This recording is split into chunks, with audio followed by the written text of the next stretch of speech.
Welcome in, and thanks for joining us for the WHHI Daily News, where we strive to bring you more Lowcountry news more often. I'm Bob Stevens. The third week of the Alec Murdaugh murder case has begun on two different tracks.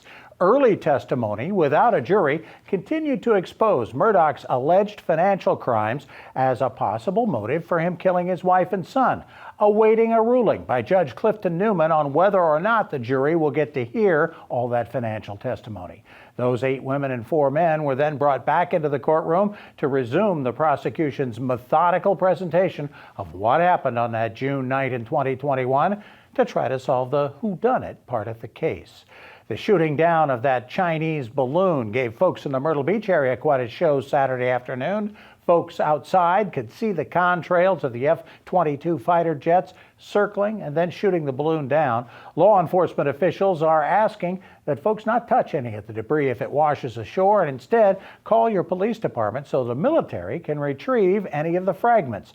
Air traffic at the Charleston, Myrtle Beach, and Wilmington airports was ground stopped during the incident. The Red Cross is helping a family on St. Helena Island that was burnt out of their mobile home on Capers Island Road Saturday night. Neighbors heard a pop and then saw the home engulfed in flames. Fortunately, no one was injured. Fire officials still investigating the cause of that blaze.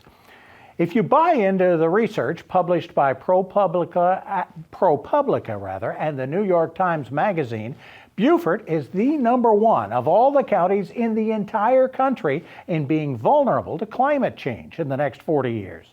Our wet bulb temperatures, a combination of heat and humidity, our economic peril from rising energy costs, lower crop yields, and other climate-related calamities are especially high in the study. Pinal County, Arizona, the Tucson area, is second. Colleton County is the 4th most vulnerable county in the country. Jasper County is 12th. Most of the high-ranking counties are along the southern coast, especially around the Gulf of Mexico.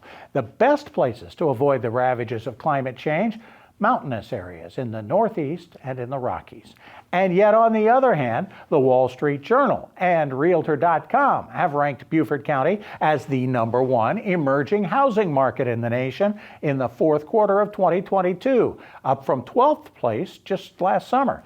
According to their research, our area is attracting buyers interested in our boating, golf, and beach amenities, and because it's still cheaper for many higher-end buyers than other places in the country, and demand still far outpaces supply in higher-end homes.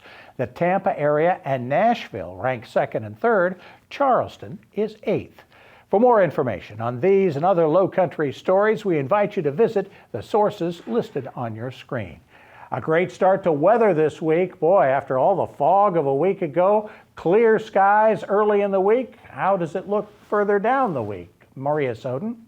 Thanks, Bob. Yep, so taking a look ahead, it does look like we're going to have some nice weather this week with sunshine and temperatures getting into the 70s, but we will be seeing a little bit of rain later in the week. Taking a look at Tuesday, however, it's going to be partly cloudy, with Hilton having a high of 64, a low of 48, Bluffton's going to have a high of 66, a low of 44, and Beaufort's going to have a high of 66 and a low of 44.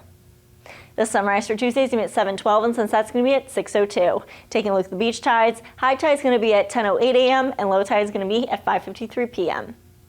Taking a look into the rest of the week, Wednesday it's going to be sunny with highs in the 70s, lows in the 50s. Tuesday it's going to be mostly cloudy and we will see a couple showers later in the evening with highs in the 70s and lows in the 50s again. And then come Friday we are going to see scattered showers throughout the day and continuing into the evening with highs in the 70s and lows in the upper 50s. That's it for today. Let's head back to the desk. Coming up on the WHHI Daily News, we're going to talk a little sports. We got wrestling and basketball going on, hot and heavy in the Lowcountry. We're also going to talk with the Hilton Head Bluffton Chamber of Commerce about what a great, huge month this is for us in the national spotlight. And also coming up next, we're going to talk with a Hilton Head councilwoman about growth projects on the island and how they are being curbed by a suddenly aggressive town council. Stay with us.